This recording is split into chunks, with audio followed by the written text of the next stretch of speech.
You must take control of your finances if you want to be financially free so that you aren't drowning in debt. By actively saving, you will be prepared for unforeseen circumstances and costs. Before starting, don't forget to like and subscribe to our channel for more future updates. So let's start. Number 1. Understand where you are at. If you don't have a place to start, it's impossible to achieve financial freedom. Start by determining how much debt you now have and how much money you don't have in savings. Although having this necessity can be a dismal reality, it is necessary to take this step in order to pay off your debt. Make a note of all your possible debts, including your mortgage, any money you may have borrowed from family members, and everything else. To find out how much debt you have, tally up the numbers now. If it's a large number, don't worry. With perseverance, preservation, and the help of these steps, you'll be able to find a solution. Number 2. View money positively. You could be feeling a little dejected right now, but keep in mind that money is wonderful, even if it seems like a burden right now. You should be financially independent. Like food, money is a necessity. You can get the items you require and lead the life you desire thanks to it. You must view money as a tool that will enable you to achieve your goals and lead a fulfilling life if you want to enjoy financial freedom. This is so that you won't unintentionally harm your prospects of succeeding financially and, more crucially, of keeping what you earn. Number 3. Write down your goals. Why do you require cash? What are your objectives? When a financial goal is linked to an emotional one, it is easier to achieve. The objectives you listed probably won't be completed in a month.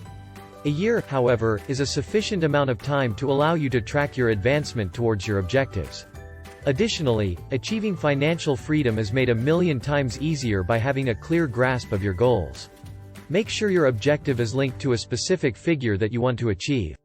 You'll begin accomplishing your goals without even realizing it, believe it or not. Number 4. Track your spending. Monitoring your spending is a crucial step on the path to financial freedom. You can use a variety of apps that are available online. These apps will provide you with information on your spending habits, overspending categories, total funds in all of your accounts, and debt load. Many of them offer goal-keeping sections in the user interface that will help you keep your attention on your objectives. Number 5. Pay yourself first. Gaining the coveted financial freedom requires taking care of yourself first.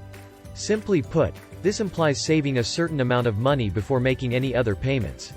Why? This is due to the fact that whatever left over after paying yourself 10% of your earnings per period must be used to pay debts.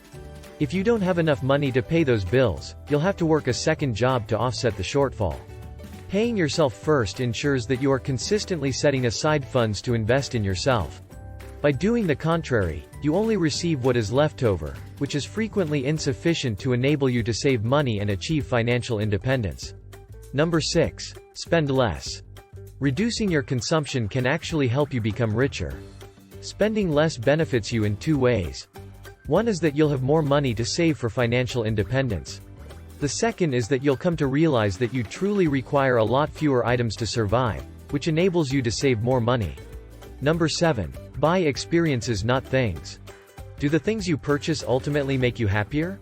Does having debt from buying a lot of things make your life easier? Life is brief. It is not necessary to save up all of your money until you are 65. You should take advantage of your life while you still have it since, in the end, it's your experiences, not your possessions that will make you happier. Number 8. Pay off debt.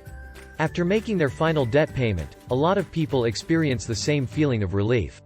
Even if you have $30,000 in cash on hand in the bank, you can't really consider yourself financially free if you owe $50,000 in debt.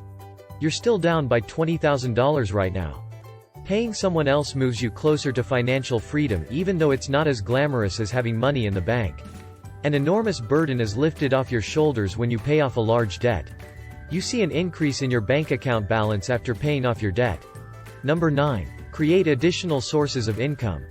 Now that we've established that, you're undoubtedly asking yourself, how can I pay off my debt if my income is insufficient?